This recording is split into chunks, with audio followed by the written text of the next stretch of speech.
The Hermitage was, the living shoreline wasn't a living shoreline there. It was in a very bad shape.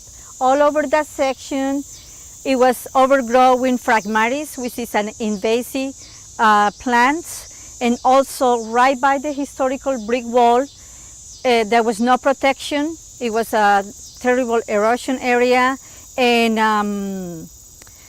it was a lot of debris also. So it was in no very good shape. We was about to lose that beautiful brick wall. Wonderful.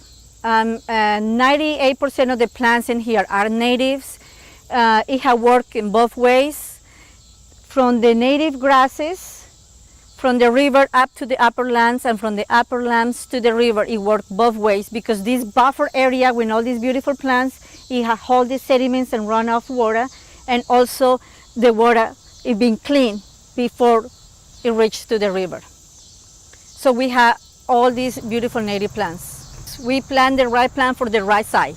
So we have the Spartana artiniflora, that's the one that grows on the water, that have more the tidal coming in and out all day long. And then we have the Spartana patens, it's a little more upland, which you see over here. And then we have the buffer area where we have different flowering plants. We have sometimes high tides that coming up to the upper land, but the plants have respond in a very nice way. We have seen many different types of birds. They say about 50 different varieties. We have the osprey. Early this year we saw the eagles in here, the herons, and then we have most of these flowering plants provide habitat for butterflies, dragonflies. It's always so nice to come around here and see. And you can hear the animals in the background.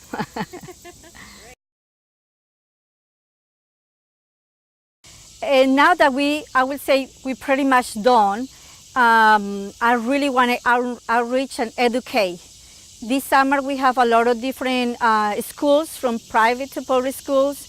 We also work with the Elizabeth River Project, and they bring the school kids that they grow the wetlands grasses in the classroom, and they bring it in here, and we've been planting those grasses. So, and the Hermitage offer a program now. It's called WET, Wetlands Enrichment Tours. And we want to outreach as many schools we can, so they can have hands activities in here. So they see what is a living shoreline, they get to see the different habitats, the different animals and wildlife. So we want education. Yeah, that's in the west-south part. As you know, the Hermitage has the river, Lafayette River, in 3 sides of the property. All over by the west side, we have a lot of damage caused by erosion. So we've been planting the grasses there, but it needs a lot of more work. So hopefully we get funded and we get more volunteers. We can work in the area, and that's where the kids been planting some of the Spartana they've been growing in the classroom.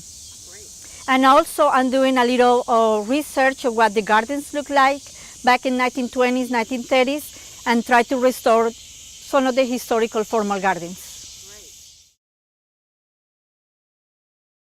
Great. Oh, I love volunteers. I always welcome volunteers. So I'm very easy with their schedule. And yes, I had to take care of 12 acres. We don't have irrigation. That's the good thing that we plant native plants, because they're drought tolerant and they kind of self-contain.